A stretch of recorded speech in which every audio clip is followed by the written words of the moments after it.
আল্লাহরে আমি আল্লাহ না তোরে এত নিয়ামত দিয়া সুন্দর করে বানাইলাম। এই আসমান বানাইয়া কোরআনের কোথাও বলি নাই আসমান সুন্দর করে বানাইছি, জমিন বানাইয়া কোথাও বলি নাই জমিন সুন্দর করে বানাইছি, গোটা সৃষ্টি জগৎ বানাইয়া কোথাও বলি নাই সুন্দর করে বানাইছি। কিন্তু মানুষ রে তুই 3.5 হাত তোরে বানাইয়া কোরআনে একটা নয় দুইটা নয় 4টা কসম করে বলছি তোরে সুন্দর করে বানাইছি। দুইটা না 4টা কসম করে আল্লাহ বলছে মানুষ তোরে সুন্দর করে আমি আল্লাহ বানাইছি।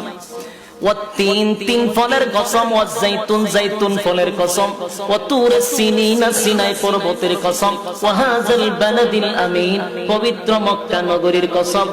4টা কসম করে আল্লাহ বলেন লাকাদ খালাকনাল ইনসানা ফি আহসানি তাকওয়িম।